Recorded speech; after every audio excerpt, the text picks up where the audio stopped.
اندازہ کیجئے کہ اللہ رب العزت نے ابراہیم علیہ السلام کے اندر کیا وہ صفات تھی، ان کے اندر کیا وہ عجائبات تھی، ان کے اندر کیا وہ ہمت اور اولو العزمی تھی، ان کے اندر کیا وہ عقیدہ، یقین اور ایمان کی پختگی تھی، جس کو آتی دنیا تک اور قیامت تک کے لیے ایمان والوں کے لیے ایک نمونہ قرار دے دیا۔ اللہ رب العزت نے کیا چیز تھی وہ؟ میرے بھائیو اور دوستو، یہ ذی الحجہ کے مہینے میں جو قربانی کی روایت ہے، اس قربانی کا تعلق بھی ابراہیم علیہ السلام اور ان کے پورے خاندان سے تعلق رکھتی ہے۔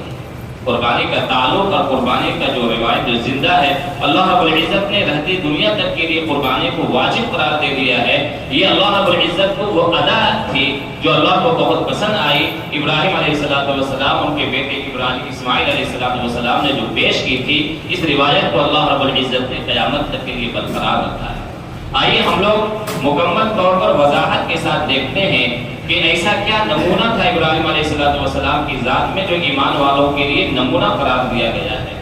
میرے بھائیوں اور دوستو، جن حالات سے ہم گزر رہے ہیں، جن حالات سے ابھی پوری دنیا میں مسلمان گزر رہے ہیں، یہ حالات اور ابراہیم علیہ السلام کے دور کے حالات بہت آپس میں مشابہت اور مماثلت رکھتی ہے، سملریٹی ہے، سملر، بہت مشابہت ہے، کیونکہ ابراہیم علیہ السلام بھی جس چیز سے دنگ ہو کر ہجرت کرنے پر مجبور ہوئے تھے، وہ معاشرہ تھا جو معاشرہ ابراہیم علیہ السلام سے یہ چاہ رہا تھا کہ آپ ہمارے معاشرے کے جو روایات ہیں، جو ہمارے معاشرہ کا جو طرز زندگی ہے، جو زندگی کا کردار ہے، اس سانچے میں ڈھل جائیں تو آپ ہمارے میں سے ہو جائیے گا، آپ ہمارے میں ایک باعزت انسان بنیے گا۔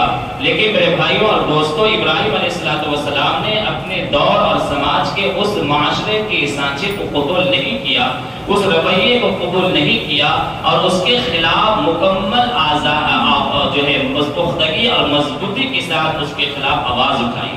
وہ کیا تھا؟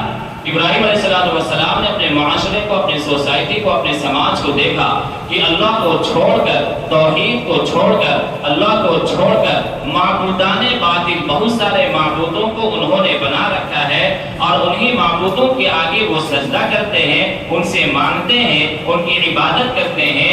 تو اس طرز زندگی سے ابراہیم علیہ السلام نے بغاوت کی، جس کے نتیجے میں یہ ہوا کہ اہل عراق والوں نے ابراہیم علیہ السلام کو اس کی مخالفت میں زندہ جلانے کی کوشش کی، زندہ جلانے کی کوشش کی۔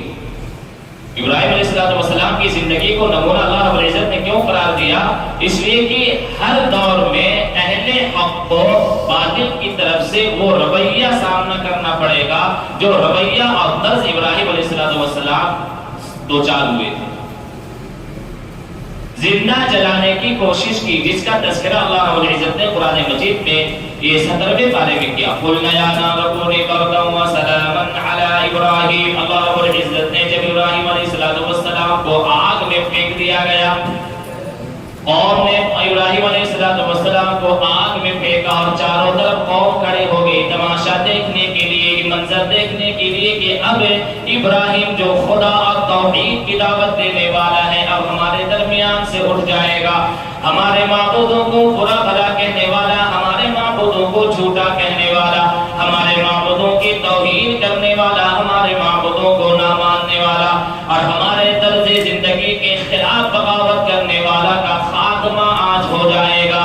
پوری قوم آگ جلا کر چاروں طرف کھڑا ہو کر تماشا دیکھنے لگی، لیکن اللہ رب العزت نے ارشاد فرمایا، قُلْنَا يَا نَارُ كُونِي بَرْدًا وَسَلَامًا عَلَىٰ إِبْرَاهِيمَ۔ اللہ نے وہی بھیجی اور آگ کو حکم دیا کہ اے آگ، ابراہیم پر سلامتی کے ساتھ ٹھنڈی ہو جا۔ تم قوم نے دیکھا، پھر جس آگ پر پھینک کر قوم تماشا دیکھنے کے لیے کھڑی ہوئی بھیڑ لگائی تھی، ان لوگوں نے دیکھا کہ آگ بجھ گئی اور ابراہیم علیہ السلام اطمینان کے ساتھ میٹھی نیند سو رہے ہیں۔ جب قریب جا کر قوم نے دیکھا تو اٹھے ابراہیم علیہ السلام اور پھر ارشاد فرمایا کہ قسم ہے اس ذات باری کی، اور تمام تعریفیں اس ذات باری کے لیے ہے، اس وحدہ لا شریک لہ، اللہ کے لیے ہے جس نے مجھے اس فتنے سے بچایا اور میری جان کو تم لوگوں کی فتنے سے بچایا۔ پھر قوم بھڑک گئی کہ پھر اللہ کا نام لے رہا ہے، پھر ہمارے معبودوں کی توہین کر رہا ہے۔ میرے بھائیوں اور دوستوں کو اتنا ستایا گیا کہ ان کے والد ابراہیم علیہ السلام کے والد نے کہا، کیا کہا؟ سورۃ مریم میں 16ویں پارے میں ایک پورے کمیونیکیشن گفتگو اللہ رب العزت نے وہ ارشاد فرمایا ہے، جس کا ایک آیت ہے قال راغب عنك عن آلیتی یا ابراہیم۔ ابراہیم علیہ السلام اپنے والد کو بھی توحید کی دعوت دینے گئے، ان کو بتاتے تھے، توحید کی دعوت دیتے تھے اور سمجھاتے تھے۔ تو ابراہیم علیہ السلام کے والد نے کہا قال راغب عنك عن آلیتی یا ابراہیم، کہ ابراہیم تم میرے معبودوں کو جھوٹا اور الٹی سیدھی بات کہہ کر اس سے میری توجہ کو ہٹانا چاہتے ہو، میرے اندر اپنے معبودوں کی توہین ڈالنا چاہتے ہو۔ کیا فرمایا آگے ان کے والد نے؟ لَئِن لَّمْ تَنْتَهِ لَأَرْجُمَنَّكَ وَاهْجُرْنِي مَلِيًّا۔ اے ابراہیم اگر تم اس کرتوت سے، اپنی باتوں سے، اپنے کام سے، اپنی دعوت سے باز نہیں آؤ گے تو میں تمہیں سنگسار کر دوں گا، پتھر سے ماروں گا، کوٹوں گا، تمہیں میں زندہ مار ڈالوں گا۔ یہ ان کے والد کے الفاظ ہیں جو قرآن نے نقل کیے ہیں۔ میرے بھائیوں اور دوستو، ابراہیم علیہ السلام کی زندگی کے واقعات میں جو سب سے نمایاں پہلو ملتا ہے وہ کیا ہے؟ دو باتیں جس کو علماء نے نوٹ کیا ہے، اور یہی دو باتیں ہر دور میں مسلمانوں کی آزمائش کے وقت یہ دو صفات ختم ہو جاتی ہیں۔ وہ کیا تھی دو باتیں؟ ایک تعلق مع اللہ کے ساتھ مضبوط تعلق، اور دوسرا تھا خود سپردگی، کہ انہوں نے اپنے آپ کو مکمل طور پر اللہ کے حوالے کر دیا تھا، اپنے آپ کو مکمل طور پر اللہ کے حوالے کر دیا تھا۔ اللہ کی طرف سے جو کچھ وحی آ رہی تھی، جو کچھ حکم مل رہا تھا، جو کچھ خواب میں دکھ رہا تھا، جو اللہ کی طرف سے اشارہ مل رہا تھا، اس میں ذرہ برابر بھی چون چرا ابراہیم علیہ السلام کی طرف سے نہیں ہوتی تھی، ذرہ برابر بھی۔ خود سپردگی، اپنے آپ کو اللہ کے حوالے کر دینا، جس کا نتیجہ کیا نکلا؟ جو آدمی اللہ کے ساتھ مضبوط تعلق قائم کرے اور اپنے آپ کو مکمل طور پر حوالے کر دے، اللہ کے حوالے کر دے، آزمائش اس کے ساتھ میں ہے۔ آزمائش اللہ رب العزت آزماتا ہے۔ اللہ کے رسول صلی اللہ علیہ وسلم کی آزمائش کو دیکھیے، ابراہیم علیہ السلام کی آزمائش کو دیکھیے تو ہمارے ذہن میں بات آتی ہے کہ اللہ رب العزت جب امام بنانا تھا، ابراہیم علیہ السلام کو امام بنانا تھا، تمام انسانوں کا امام اور نمونہ بنانا تھا، خلیفہ بنانا تھا، مقام و مرتبہ دینا تھا، تو آزمائشوں سے گزارے بغیر بھی اللہ تعالیٰ وہ مقام عطا فرما سکتا تھا، اللہ کی قدرت اور طاقت تھی۔ لیکن اللہ رب العزت نے آزمائشوں سے گزارا، اللہ کے رسول صلی اللہ علیہ وسلم کو بھی آزمائشوں سے گزارا، مکمل طور پر سپردگی اور حوالگی۔ عراق سے ابراہیم علیہ السلام ان کی بیوی کو عراق سے نکالنے پر مجبور کیا، ہجرت کی عراق سے ملک شام چلے گئے۔ ملک شام میں بڑھاپے کی عمر میں ایک بچہ اللہ رب العزت نے عطا فرمایا۔ اب اندازہ کیجئے کہ اپنے ملک کو چھوڑنا، گھر بار کو چھوڑنا خود انسان پر گرا گزرتا ہے۔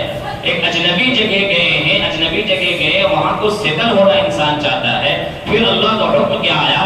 بچہ چھوٹا ہے، بچہ ابھی ماں کے گود میں ہے، اللہ کی طرف سے حکم آتا ہے کہ اے ابراہیم اپنی بیوی اور بچوں کو ملک شام سے ہٹا کر تم لکودک مکہ کے وادی غیر زراعت میں لے جاؤ، وہاں چھوڑ دو۔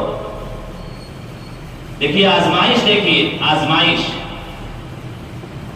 کہ اللہ کی طرف سے اشارہ، الہام، وحی، حکم آ رہا ہے، لیکن ابراہیم علیہ السلام ذرہ برابر بھی اپنی دخل اندازی اس میں نہیں کر رہے ہیں۔ ہو سکتا اللہ نے حکم دیا ہو تو اس میں یہ ہوگا، چرا ہوگا، فنا ہوگا، ٹما ہوگا، ہو سکتا ہے کچھ اور بات اللہ تعالیٰ بتانا چاہ رہا ہو، اس میں کچھ اور تعبیر ہو سکتی ہو، کچھ نہیں، اللہ کا حکم آیا اور اللہ رب العزت نے اپنے چھوٹے بچے، اپنی بیوی کو، ظاہر سی بات ہے جب بڑھاپے کی عمر میں اولاد ہو تو سب سے زیادہ باپ کو اپنی اولاد سے محبت ہوتی ہے، سب سے زیادہ باپ اپنے بھوک کو برداشت کر سکتا ہے، اپنے پیاس کو برداشت کر سکتا ہے، اپنی بیماری کو برداشت کر سکتا ہے، اپنے اوپر مصیبت آئی ہوئی کو برداشت کر سکتا ہے، لیکن جب بچہ اگر بھوک سے تڑپنے لگے تو وہ باپ کسی بھی حد تک جا سکتا ہے، انتھک کوشش کر سکتا ہے، کچھ بھی کر سکتا ہے، وہ باپ اپنے بچے کی بھوک اور پیاس کو برداشت نہیں کر سکتا۔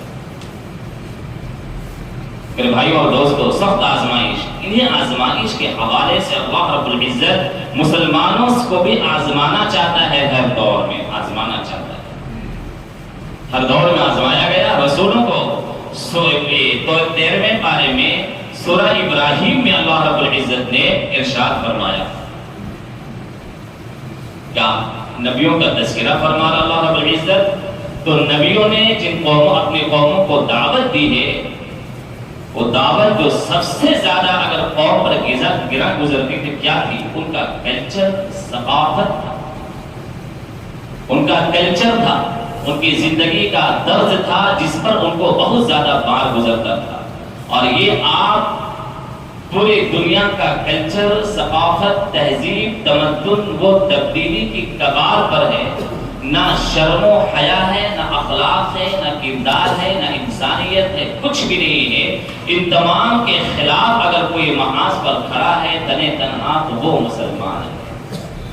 دنیا کی تہذیبیں بدل رہی ہیں، ثقافتیں بدل رہی ہیں، حیوانیت کی طرف جا رہی ہے، انسانیت ختم ہو رہی ہے، حیا شرم کا جنازہ نکل رہا ہے، اور قومیں بالکل اطمینان اور مطمئن ہو کر زندگی گزار رہی ہے۔ لیکن اگر اس کا مقابلہ اگر کوئی تہذیب و تمدن کر رہا ہے تو وہ مسلمانوں کا کلچر، تہذیب و تمدن اس کا مقابلہ کر رہا ہے، جس کی وجہ سے مسلمانوں کو تکلیفوں کا سامنا کرنا پڑ رہا ہے۔ اور یہی حال ہر نبیوں کے دور میں ہوا ہے، ہر نبیوں کے دور میں نبیوں نے جو توحید کی دعوت دی، معبودوں کی توحید کا جو ہے ان کا بائیکاٹ کیا، تو سب سے زیادہ تہذیب پر اثر پڑی تھی۔ تو اس زمانے میں کفار و مشرکین زندگی گزارنے کی جس عادت کے وہ بالکل عادی ہو گئے تھے، اس پر اثر پڑتا تھا۔ وَقَالَ الَّذِينَ كَفَرُوا لِرُسُلِهِمْ لَنُخْرِجَنَّكُم مِّنْ أَرْضِنَا أَوْ لَتَعُودُنَّ فِي مِلَّتِنَا۔ یہ 13ویں پارے کی آیت اللہ رب العزت نے ارشاد فرمایا کہ ہر دور میں نبیوں سے، رسولوں سے ان کی قوموں نے کہا لَنُخْرِجَنَّكُم مِّنْ أَرْضِنَا، اے نبی، اے رسول، ہمارے تہذیب میں آ جاؤ، ہمارے کلچر میں آ جاؤ، ہمارے تمدن میں آ جاؤ، ہمارے طرز زندگی میں آ جاؤ، ہمارے تمدن کو اپنا لو۔ ہم جس سماج اور معاشرے کی عادت بن گئی ہے اس معاشرے میں یا سماج میں آ جاؤ۔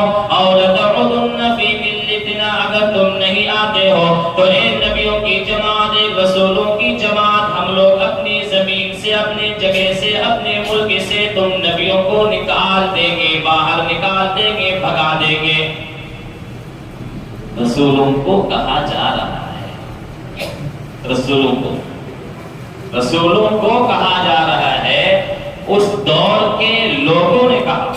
اور یہ رسول جو ہے کہیں دوسری جگہ سے نہیں آتے تھے۔ وَمَا أَرْسَلْنَا مِن رَّسُولٍ إِلَّا بِلِسَانِ قَوْمِهِ، اللہ رب العزت نے جہاں بھی نبیوں کا تذکرہ فرمایا تو یہی فرمایا کہ ہم نے اسی قوم میں سے نبی بھیجا، ہم نے اسی قوم میں سے نبی بھیجا، ہم نے انہی میں سے نبی کا انتخاب کیا۔ مطلب یہ ہے کہ نبی کہیں اور جگہ سے نہیں آتے تھے، اسی قوم، سوسائٹی اور سماج کے ایک فرد ہوا کرتے تھے، لیکن اس کے باوجود ان لوگوں نے نبیوں کو اپنی جگہ سے، زمین سے نکالنے کی دھمکی دیتے تھے۔ میرے بھائیوں اور دوستوں، وہی دھمکی اہل ایمان کو ہر دور میں دی جاتی رہی ہے، دی جاتی جائے گی۔ فَأَوْحَىٰ إِلَيْهِمْ رَبُّهُمْ لَنُهْلِكَنَّ الظَّالِمِينَ وَلَنُسْكِنَنَّكُمُ الْأَرْضَ مِن بَعْدِهِمْ۔ اللہ رب العزت نے نبیوں سے کہا کہ آپ ڈٹے رہیے، استقامت اختیار کیجئے، آپ اپنے تہذیب میں، اپنے کلچر میں، اپنی ثقافت میں، اپنی دعوت میں مضبوطی سے کھڑے رہیے. ہم آپ کی مدد کریں گے اور ان کو ہلاک کریں گے اور آپ کی زمین میں آپ کو ہم بسائیں گے. میرے بھائی اور دوستو، ابراہیم علیہ السلام کے ساتھ بھی وہی واقعہ پیش آیا. آج جو حج کرنے لوگ پوری دنیا کے لوگ جا رہے ہیں اور رہتی دنیا تک کے لیے اللہ رب العزت نے حج کو ایک واجب قرار، فرض قرار دیا ہے. تو جو فرض قرار دیا ہے تو آپ جائیں گے. جن لوگ حج میں گئے ہیں اللہ تعالیٰ ہر ایک کو حج کی سعادت نصیب فرمائے، بار بار سعادت نصیب فرمائے. بہت بڑی سعادت کی بات ہے. اس پاک سرزمین میں جائیں گے تو جتنے امور ہیں، روایات ہیں، شعائر ہیں، اعمال ہیں، ارکان ہیں، اس کے پیچھے آپ دیکھیں گے تو وہی اعمال، وہی ارکان، وہی چیزیں ہیں جو ابراہیم علیہ السلام ان کی بیوی ہاجرہ اور بچے اسماعیل نے کیا. اللہ رب العزت کو یہ ادا پسند آئی اور یہ ادا پسند آئی تو قربانی کا نتیجہ دیکھیے. قربانی ایک آدمی دیتا ہے لیکن قربانی کا فائدہ پوری امت کو پہنچتی ہے، پوری قوم کو پہنچتی ہے. مکہ کیا تھا؟ غیر ذی الزرع، یعنی کہ نہ دانا، نہ پانی، نہ سبزہ، نہ غلہ، نہ اناج، ایک قطرہ پانی کا کہیں نام و نشان نہیں تھا. اس سرزمین مکہ میں اللہ رب العزت نے اشارہ فرمایا تھا کہ اپنے چھوٹے سے بچے اور اپنی بیوی کو وہاں چھوڑ کر آ جاؤ. میرے بھائیوں اور دوستو، ایک چھوٹا سا بچہ جو اخیر عمر میں، بڑھاپے کی عمر میں عطا کی گئی تھی، بچے سے تو انتہائی محبت اور شفقت ہوتی ہی باپ کو، لیکن اگر بڑھاپے کی عمر میں بڑی منت اور سماجت اور بڑی دعاؤں کے بعد اگر کوئی بچہ نصیب ہوتا ہے تو اس سے اور زیادہ عقیدت اور محبت پیدا ہو جاتی ہے، لگاؤ پیدا ہو جاتا ہے. اس کی بات یہ ہے کہ اس بچے کو اور اپنی بیوی کو ایک غیر ذی الزرع، جہاں نہ کوئی دکان، نہ پانی، نہ سبزہ، نہ کوئی زندگی اعتماد کرنے اور بھروسہ کرنے کی کوئی چیز ہی نہیں تھی، صرف اور صرف اللہ کے حوالے، اللہ پر توکل اور اعتماد کے نتیجے میں وہاں چھوڑنا. ابراہیم علیہ السلام نے یہ قربانی دی اور آج دیکھیے مکہ کی سرزمین کو دیکھیے، وہاں کی آبادی کو دیکھیے، وہاں کی رونق کو دیکھیے، وہاں کی فیوز و برکات کو دیکھیے اور پوری دنیا میں اس کے مقام و مرتبہ، عزت و احترام کو دیکھیے. کیا تھی؟ یہ قربانی کا نتیجہ ہے. قربانی کا نتیجہ ہے. زمزم کا پانی ہو، صفا مروہ کی پہاڑی ہو، یا رمی جمرات شیطان کو کنکری مارنے کی روایت ہو، ان تمام کے پیچھے میرے بھائیوں اور دوستو وہی قربانی اور وہی وفا شعاری اور وہی اطاعت و بندگی کا وہ روایت زندہ ہے جس کو ابراہیم، اسماعیل اور ہاجرہ علیہ السلام نے ادا کیا. ابراہیم علیہ السلام کی جو واقعات ہیں، ان واقعات سے ہمیں یہی سبق ملتا ہے کہ اپنے آپ کو مکمل طور پر اللہ کے حوالے اور سپرد کر دو، تب اللہ رب العزت تمہیں قبول فرمائے گا. تمہاری آنے والی نسلوں کو بھی اللہ رب العزت امامت کا درجہ عطا فرمائے گا. امت کے لیے نفع اور قابل انتفاع فرمائے گا.